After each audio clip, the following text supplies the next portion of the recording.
Olá a todos, meu nome é Rogério Zuel Gomes, sou advogado e professor universitário em Santa Catarina e o vídeo de hoje nós trataremos do inciso 3 do artigo 357, que trata do despacho de saneamento e organização do processo, dando continuidade aos vídeos anteriores que foram disponibilizados aqui no nosso canal.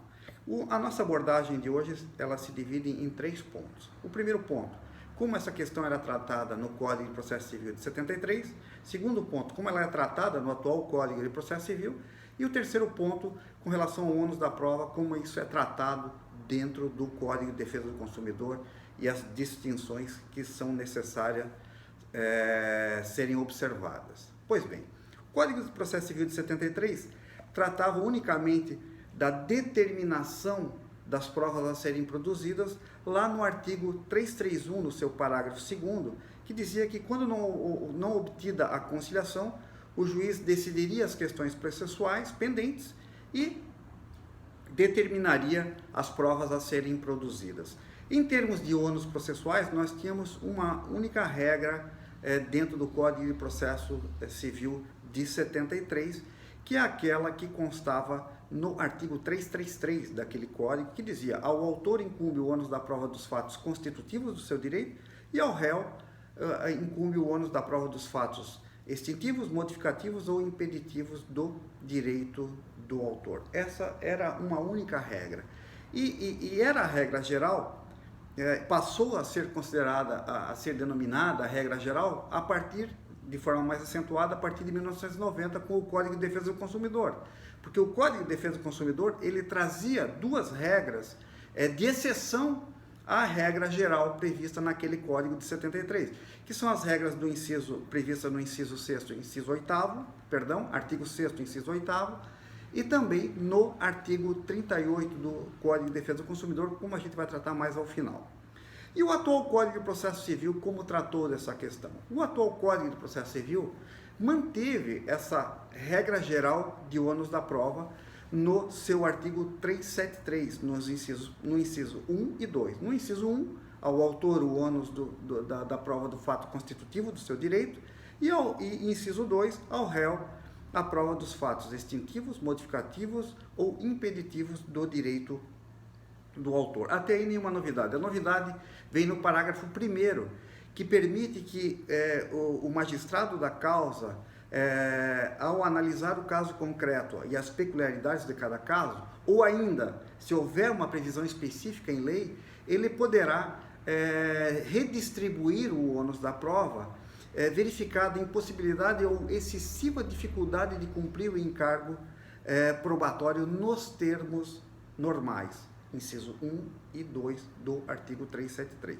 É claro que no parágrafo 2º do 353, o legislador, de forma preventiva, deixou claro que quando essa redistribuição implicar em dificuldade ou excessiva onerosidade ou excessiva dificuldade de cumprir o encargo pela parte contra a qual o ônus foi redistribuído, essa possibilidade do parágrafo 1º, ela deve ser afastada. Então, temos aqui uma questão importante que eu já vinha chamando a atenção nos dois vídeos anteriores. É a necessidade de se ter atenção ao conteúdo do despacho saneador, também no que diz respeito ao ônus da prova. Primeiro, porque ele deve tratar do ônus da prova, porque o inciso 3 do 357 deixa muito claro que o magistrado deverá distribuir o ônus da prova observado o 373, ou seja, ainda que seja para manter a regra geral prevista no seu inciso 1 e 2, o juiz deve se manifestar de forma expressa. E um outro cuidado que tem que se ter com relação a esse conteúdo diz respeito ao efeito preclusivo do despacho saneador no que diz respeito à redistribuição do ônus da prova. Isso porque a questão relativa à redistribuição do ônus da prova é matéria expressamente prevista nas hipóteses de agravo de instrumento, lá no inciso 11 do artigo 1015 do Código de Processo Civil atual. Ou seja, uma vez tratada a matéria sobre questão de ônus probatório no despacho de saneamento e organização do processo, se não houver recurso de agravo, a matéria está preclusa. Não cabe mais discussão, nem em sede de apelação, lá adiante. Por quê? Porque essa matéria ela comporta agravo de instrumento. E para fechar aqui o nosso terceiro vídeo tratando dessa matéria, vamos falar um pouquinho da inversão do ônus da prova no Código de Defesa do Consumidor.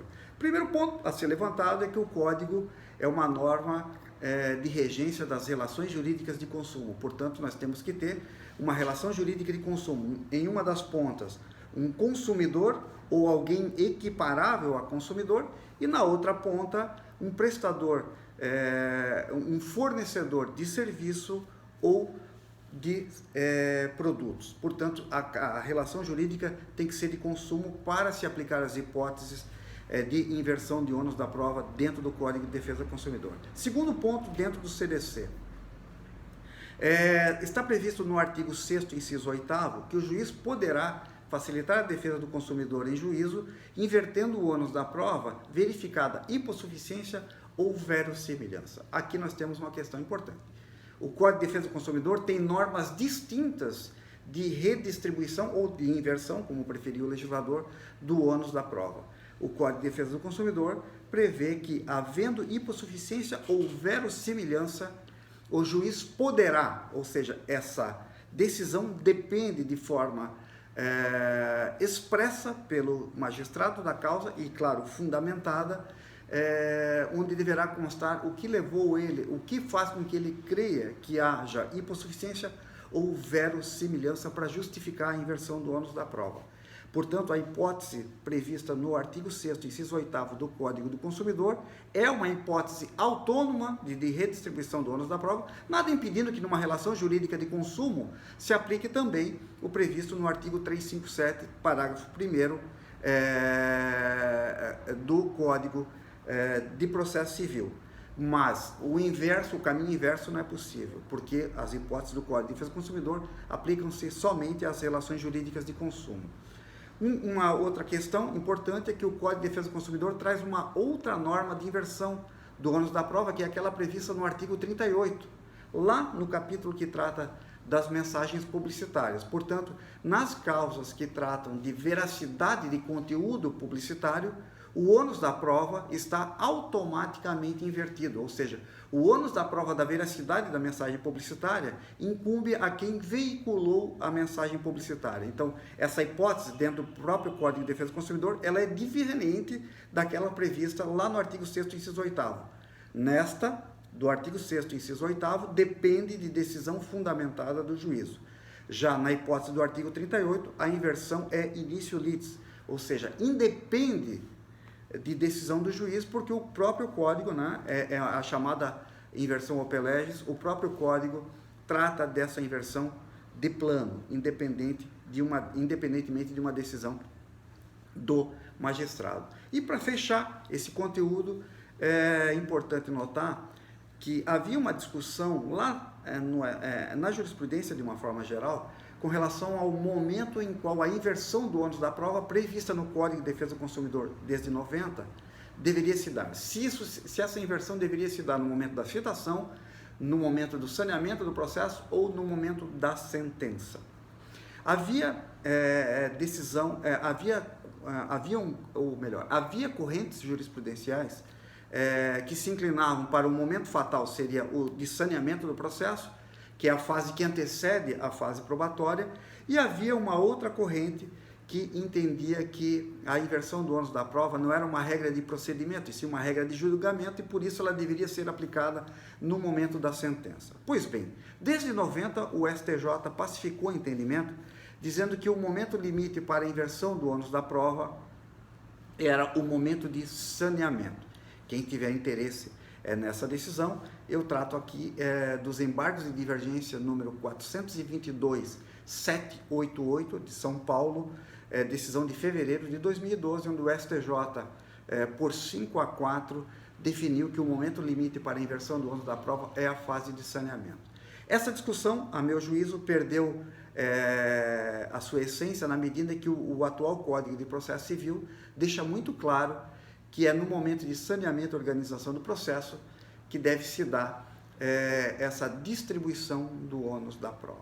Então, sobre o inciso 3 do artigo 357 do Código de Processo Civil.